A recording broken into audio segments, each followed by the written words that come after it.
Hi, I'm Callie and welcome to Kapowski Reads. And this week I've been cold because we are having second winter. We tend to get normal winter from December to February, and then it gets pretty warm for a couple of weeks, and then snow and ice round about March, April. And the snow and ice came early March, so it is freezing right now, hence I am wearing my festive cardigan and I've got my tea because I'm cold. I have been spending my week mainly reading some good books because why would I want to do anything else? I don't want to go outside, it's cold. I focused this week on reading ebooks because I have a really bad habit of forgetting that I have books on my Kindle. I just forget. I can't see them. So out of sight, out of mind. I read 3 books this week from my Kindle. They were all books that I had gotten from NetGalley a while ago. So yeah, let's go through what I read and my thoughts and feelings. The first book that I read was Secluded Cabin Sleeps 6 by Lisa Unger. And I love a book with a creepy setting. I love a book set in a cabin in the woods, set in a house in the woods. Like, I love a book with a solitary, isolated setting. Like, I'm in if you take people and put them away from anyone who can help them and make all chaos happen. So this book is about a secluded cabin that sleeps 6. But it's more than that, of course. The book surrounds a brother and sister and their partners and friend all go off to this gorgeous, like opulent cabin where they just are there to have a fun trip together, to relax and just, you know, enjoy each other's company. They're all super close, so it's not out of the ordinary. While they're there, some things start to happen and there's terrible storm and they find themselves trapped in that cabin. And prior to the storm, which results in them being trapped in the cabin, they find out some spooky things about the cabin where they are. Not necessarily the cabin, but the area. A horrible murder and death had occurred there a long time ago. New owner purchased the land, built a cabin, but it was thought to be on haunted land. And you know, that's what I want. I love a little spooky setting. So the book had a lot of characters, a lot to remember. There were the 6 people staying in the cabin. Mako, I'm gonna pronounce it that way. His name was Michael, but he named himself after a shark because we will find out he's not a good guy. His wife, Liza, Mako's sister, Hannah, her husband, Bruce, Mako and Hannah's childhood friend slash ex-girlfriend, Cricket, and her beau, whose name I've forgotten. So let's call him Antonio, because that's a nice name. There were also 5 points of view in this story. So we had Hannah's POV and Cricket's POV. Fine, they're in the story, I know who they are. But in addition, there was a point of view from the owner of the cabin who was creepy. He was a creepy man, but ultimately he wasn't overly involved in the goings on. So it was very strange to have him have a point of view. And there was a point of view from somebody called Trina and somebody called, oh, I can't remember his name. Jeremy. That's a good name. But that's a good name, but that's not his name. I've forgotten it already because there were so many characters to remember. And these 2 points of view from the people that we hadn't met were very strange, I found. Because Trina's point of view, it very quickly became clear who she was. And so her point of view made sense.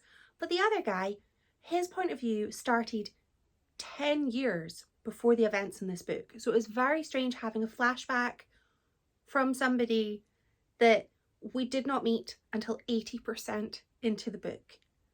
And even then, he did not enhance the book by existing in it. I absolutely loved the creepiness. I loved the setting, loved the isolation. I loved the sort of ghost story element of this book, because as much as I fear anything spooky, I love reading a book that is a little bit spooky. I didn't enjoy the sheer volume of characters that I had to remember though. I found it very easy to get confused about who was who. I did not like most of the characters. They were either awful people, I mean somebody who is just an awful, awful scumbag of the world, should be, I mean, jail is the least that they deserve, and people that sort of defend that person and enable their terrible behaviour. So awful people in that cabin. But Bruce, husband Bruce, I thought he was a lamb. I really enjoyed his story, but I feel like this book tried to do a lot of things. So there was the sort of, oh, is it a ghost story? There was the isolated cabin element. There was the DNA testing, where it all sort of played into sort of nature versus nurture. Is evil in your DNA, or can you have evil in your DNA but ultimately be a decent human being? And it also had some sort of corporate espionage. It had revenge plans. And I just felt like there was a lot happening in this book. And I think that I would have liked to have read each of those different elements in their own book, because I feel like there was so much going on that it was really hard to get everything done. It was an enjoyable book. It was a very thrilling book because it took a long time to get to the twist. And when the grand reveal came, I did not really expect it. So I really enjoyed that. But I think that there was just so much happening that it was easy to get lost and get sort of confused about what was going on. This book is a book that I really feel like I should have taken notes with, even if just to remember the names of every single character, because Antonio and Jeremiah were not characters in this book.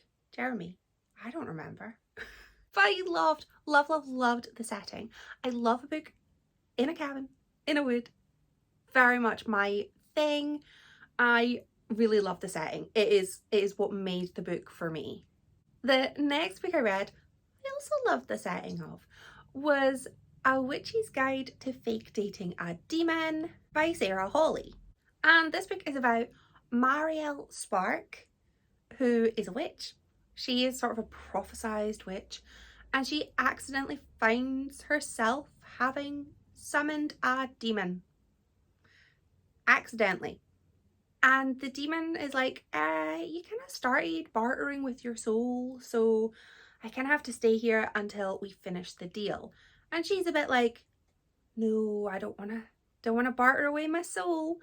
And I think we can all guess what happens. Romance ensues. I thought this was just such a fun idea. I really like the sort of trope of somebody not realizing their true potential. And Marielle is just prophesized to be this amazing, powerful witch. But her family are like, yeah, you're only good at, garden magic, nature, pretty important. But they don't value her skills, and they keep trying to push her towards the more sort of showy magic. I mean, she's not trying to be on stage in Vegas. It's great that she's amazing at nature and at like healing nature and things. That's important. More important than being able to, steal other people's dinner and put it on your table for your dinner party, which her mother does. I really liked that sort of trope of her coming into her own, learning to utilize the skills that she has and just not care about the expectations that have been put on her. I really liked the demon. Osroth the Ruthless was the demon, and he, whoopsie, had been cursed with a soul. And as anybody who grew up watching Buffy the Vampire Slayer will know, is that if you give a demon a soul, oh, things are gonna change. So he had gone from being this ruthless, cold-hearted demon who took people's souls to being somebody who was a bit like, oh, I've got feelings. I've got feelings. I don't want to just, trick you into exchanging your soul. So I really enjoyed him having that little internal toing and froing of what he knows to be the right thing and what he feels is his job and his obligation. So I really enjoyed that. I liked the relationship between Marielle and Ozroth, who ended up going by Oz because I think they thought that that was a less obvious name because in this world people know about demons. I like their sort of relationship. They both brought out the best in each other. I hated her friends. Marielle, you need better friends. I did not enjoy her friends. I did not enjoy her family apart from her uncle and a little cousin. The cousin was barely, wasn't overly important to the plot, but the uncle, he was hundreds of years old. He had managed to cast a spell that basically gave him immortality, but he hadn't managed to do it in a way that stopped his body from aging and his health from failing. So he was, this really, wisp of a man, but he was such a powerful witch that I was like, I want to know more about him. Like I had my suspicions of where the book was going, and I thought that Uncle Man, whose name I've forgotten, was going to be more prominent, and I'm kind of sad that he wasn't. There were multiple sexy times in this book. Multiple. And they were cringy. They were cringy, sexy scenes. I feel like the romance scenes in this book were written in a way that almost felt like it was intended to sort of shock by the choices of words. And they didn't shock me. They just more sort of made me question how romantic those moments really were. I also found it really hard to get on board with Marielle being 28. I don't feel like she came across as 28 at all. I feel like she came across as so much younger because the dialogue and the sort of conflict with the parents, it felt very, very young. And that's fine because I do love reading, young adult books, but I did not expect this book that had some very graphic sexy times to feel so young when I'm away from those romance bits. I just felt that there was a whole lack of emotional maturity with Marielle and her friends, and I just did not buy that they were 28. I did not buy that they were in their late 20s. They felt so much younger. This was a very quick read, relatively fun paranormal romance. I just think if you want the romance element of the book, this would really possibly could be the one for you. But I think if you need more of a story as well as the romance, like I want story and romance, it didn't work for me. But I loved the world where everything was a little bit magic. It was very sort of almost a Stars Hollow-esque kind of world, but with all of these magical creatures and magical woods, and that was so enjoyable for me. I absolutely loved the world. So at this point in my week, I started to think, well, I've read 2 books and they were all a bit, they were fine. They weren't bad. I enjoyed them. Do I want to read them again? Do I want to rave about how much I loved them? No. So I went on to another book, which I thought was a wild card of a book. And that was called Patricia Wants to Cuddle, and it's by Samantha Allen. This book surrounds the filming of a dating show called The Chase, which is very similar to The Bachelor. There is one guy and there are multiple women vying for his attention. And they go off to Otter's Island, which is this kind of island that is shrouded in a little bit of mystery, a little bit of a tragic past. So it's cheap to film. They go off there, do some fun dating things, some hiking and camping. And then they start to realise that things are not quite what they seem on the island. The island is hiding a secret and people start to disappear. Bad things start to happen. And I have a little hole in my heart that can only be filled by a trashy dating show. And I feel like this book filled it, because this book, The Catch, sounds like such a trashy dating show that I would 100% watch it. And the characters were all basically the characters that you would know from any of the millions of dating shows that exist. There is Jeremy, who is the man that the women are all vying to get the attention of. He is bland. He is boring. He is just your standard on something like The Bachelor. Your standard man that could 9 times out of 10 just be easily recast and you wouldn't even notice. So that felt true to form. There was Renee, who was smart and very much was not interested in winning the affections of Jeremy. She was also the only black contestant, and it was made very clear to her that she was getting through to the final for ratings, not for romance, but for ratings. In addition to Renee, there were 3 more female contestants: the ditzy one, the wild girl, and the sort of born again good girl Christian. And they, of course, all butted heads. All of this book basically took place on an island. I love an island setting. I love an island with a secret. And this island had a secret. And I love the format of this because it was told partially just chapters of what was going on, interspersed with journal entries, blog entries, and there were chats from a fan site. So it was really exciting having parts filled in, so gaps were filled in from the sort of speculations on the fan site, but also the blogs filled in a little bit of a history so that I knew a lot more about the island. Basically, a group of hikers had gone missing quite a few years before the filming of The Catch, and nobody ever knew what happened to these hikers. So one of those hikers, her sister, decided to go and try and find out what was happening. She was sending blog articles to her friend and just said, look, if you don't hear from me for a 7-day period, release all of these blogs, post them all. People have to know what I found. And well, that woman went missing also. So it was just so exciting to sort of find out what she was finding out and her suspicions.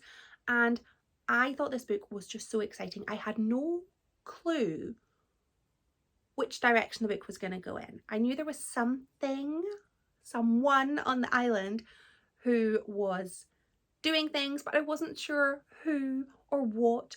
And I was just so hooked. I was hooked.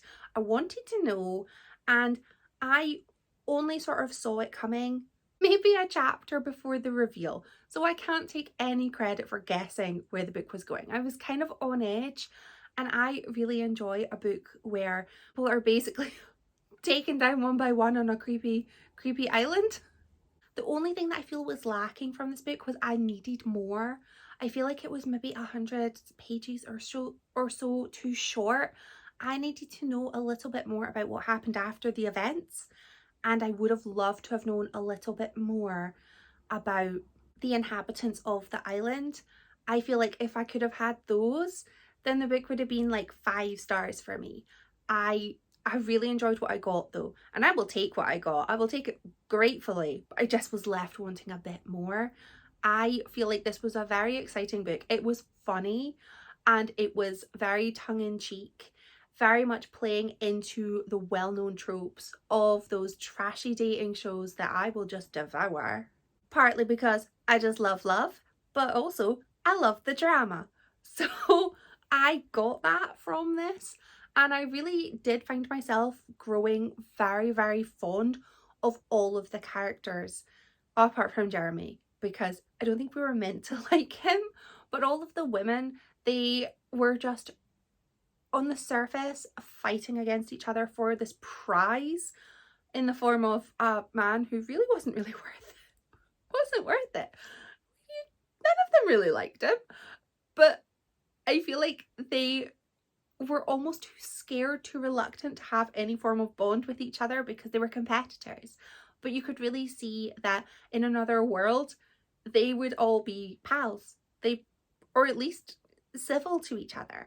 And I really enjoyed that. And I just found this book was so exciting. There were layers upon layers upon layers, and I did not see it coming. Did not see it coming.